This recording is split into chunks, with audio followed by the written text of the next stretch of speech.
mi culpa si en la cancha tengo con qué galopear? Bueno, y hemos firmado ya el TLC con China, y algunos han saltado del gusto. China, gran mercado, pero algunos han puesto objeciones y han establecido precauciones en relación a cualquier optimismo desbordante. Pedro Franque ha sido uno de ellos. El economista Pedro Franque está con nosotros para hablar específicamente en este caso del TLC con China.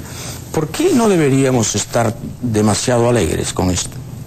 Bueno, yo creo que el TLC con China tiene un punto favorable, que es que nuestras agroexportaciones van a poder entrar a ese mercado, que es interesante, pero creo que... O sea, vamos a poder driblear las barreras fitosanitarias que China... Un poco más y arancelarias, ¿no? China, a diferencia del Perú, tiene una protección de su mercado interno bien fuerte. Sí, una de las cosas que marca la... Ese es el lado bueno. Ese es el lado bueno, que nuestros productos agrícolas van a poder entrar con más facilidad. El lado preocupante es la competencia de los productos industriales chinos, ¿no? Los textiles, el calzado. El otro día alguien me decía las artesanías que se venden en los puestos de artesanía del Perú, la gran mayor parte de esos ahora son hechos en China, ¿no? Y eso entra a competir pues con precios muy bajos, porque China tiene una serie de condiciones muy especiales, tiene una subvaluación del tipo de cambio, tiene... ¿Qué sectores van a ser los más dañados? Bueno, textiles y calzado parecen ser los más golpeados, y han venido siendo en realidad, ¿no? El TLC solo, digamos, profundiza o, digamos, le da más marco jurídico, más fuerza jurídica a la situación actual. ¿Y cómo podemos ver el TLC en la perspectiva de la crisis? Porque ahora resulta que China crece solo al 6%, se supone que va a ser 5%, entonces tenemos una China ralentizada, debilitada, anémica. Y además creo que el otro problema preocupante es que la industria textil peruana ya está muy golpeada porque sus ventas a Estados Unidos y a Venezuela, que son nuestros principales mercados, y a los demás han caído 20-25% en los últimos 6 meses. Entonces la industria textil ya está bien afectada, aunque el sector de la industria textil para afuera son mayormente grandes empresas, y los más golpeados por la competencia china son las pequeñas, medianas empresas de gamarra, digamos. Son dos segmentos que tienden a diferenciarse. Pero estamos hablando de un sector vital, importantísimo, las MIPES. Bueno, es un sector muy importante por el tema del empleo, ¿no? Se habla, en realidad ni siquiera sabemos las estadísticas exactas, pero parecen varias decenas de miles de empleos ya se han perdido con el deterioro, la retracción de la industria textil en el Perú en los últimos años. ¿Y por qué dices que no hay estadísticas? ¿Tú no le crees al INEI? Porque no hay estadísticas detalladas respecto a la industria textil específicamente.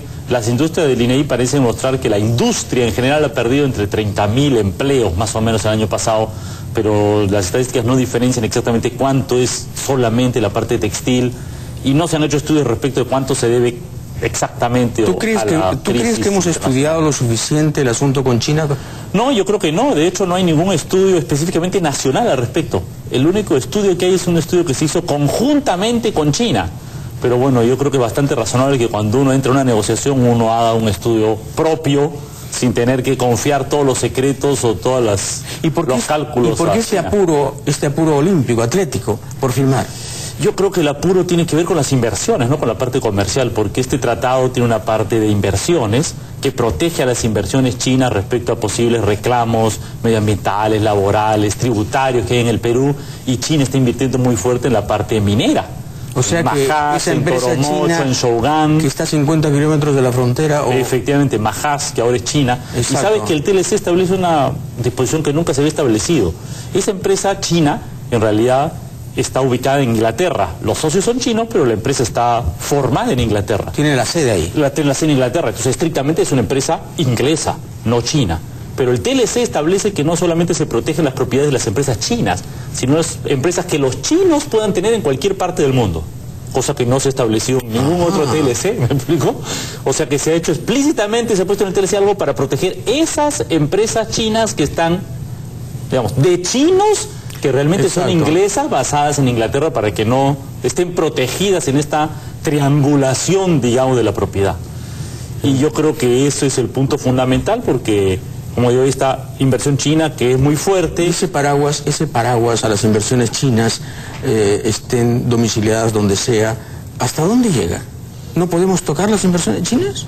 Bueno, lo que establece es que cualquier intento de expropiación o de afectar sus intereses que pueda considerarse como una expropiación, por ejemplo, una regulación medioambiental que le diga a la empresa tuya no puedes operar, ellos pueden entenderlo como una expropiación, ellos tienen el derecho de ir a reclamar a tribunales internacionales para reclamar una indemnización del Estado peruano, ¿no?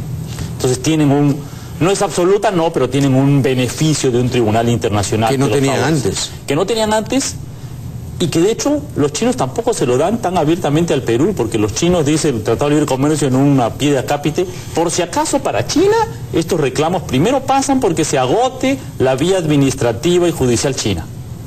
Y yo, por supuesto, como tú sabes, las cortes chinas pues no son precisamente los más independientes respecto del poder político, ni las empresas chinas son independientes del poder político. O sea que obviamente hay una conjunción ahí de intereses que creo que es... O sea que el caballo de Troya era el blindaje de las empresas chinas. Definitivamente. Y sabes que a mí me parece interesante cómo el tratado no es igual para las posibles inversiones peruanas en China, que son casi inexistentes.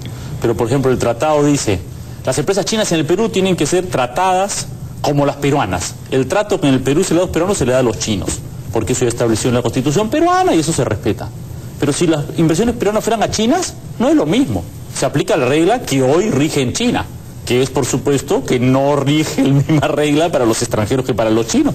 Los chinos tienen una serie de condiciones especiales y privilegiadas en relación a las inversiones extranjeras. Hay quienes dicen, sin embargo, oye, pero no seas pesimista. De repente ocurre que los chinos ponen plantas aquí, en Perú, gracias al TLC, una planta de automóviles, una planta de no sé qué, bueno, de ensamblaje de computadoras. Todo puede ser, pero la experiencia de lo que está haciendo China hoy en el mundo, mayoritariamente, no sé, ¿tú recuerdas alguna planta, fábrica china importante en México, en Brasil, no, Chile? No. Yo no recuerdo ninguna.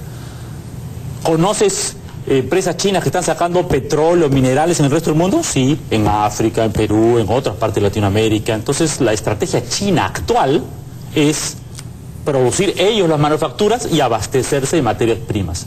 Y es una estrategia que les está dando resultado, ¿no? Lo que parece demostrarse en la estrategia de desarrollo en el mundo es los países que se industrializan, que no se basan en exportar materias primas, sino en producir bienes industriales, son los que se desarrollan. Y eso es lo que busca China. En resumen, esto es como la goleada del Barcelona al Real Madrid. China 6, Perú 2. Bueno, yo creo que China definitivamente aquí tiene grandes ventajas, mucho más ventajas que el Perú.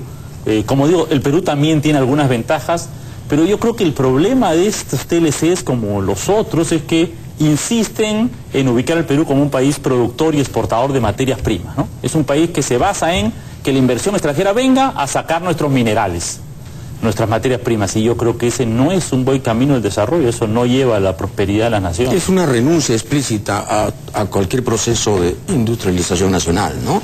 Bueno, efectivamente, ¿no? Yo creo que ya en los últimos años el Estado peruano... O de tener una economía secundaria, aunque sea, ¿no? Efectivamente, ya ahorita eso está cada vez más difícil, ¿no? El TLC con Estados Unidos, el TLC con China, entonces cada vez la industria nacional tiene más dificultades de poder desarrollarse y competir, ¿no? Y claro, y la pregunta final es, ¿y qué se piensa hacer con el empleo? Bueno, ese es el gran problema, creo que la crisis pone hoy en cuestión. Vamos a tener que envasar espárragos, todos.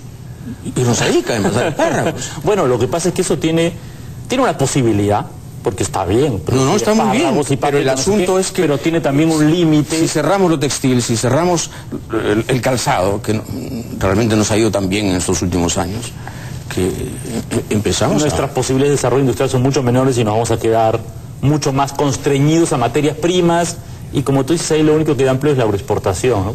La minería da plata, pero no da empleo, ¿no? La agroexportación sí da empleo, en malas condiciones, pero sí da empleo, es algo positivo, pero lamentablemente el Perú solo sobre la base de la agroexportación no puede salir adelante, ¿no? Y por último, ¿cómo ves la crisis mundial? Bueno, yo creo que todavía está decaída, las noticias son preocupantes, yo creo que está más o menos claro que lo peor todavía no ha pasado, y creo que es probable que esto todavía siga todo este año, probablemente parte del próximo. En cuanto a sus efectos sobre el Perú, aún los más optimistas, digamos el Fondo Monetario, predice una recuperación del próximo año tan baja de la economía mundial que sus efectos sobre el Perú van a ser negligibles, y entonces creo que el Perú tiene que prepararse para crisis por lo menos hasta fin del 2010, y me da la impresión que los planes del gobierno no han estado teniendo efecto todavía, ¿no? O sea, los resultados del PBI de febrero en el sector industrial, etcétera, muestran que el plan anticrisis no ha funcionado todavía, ¿no? Pedro Franque, economista y además director de esta interesantísima publicación que es Bajo la Lupa, que sale cada mes.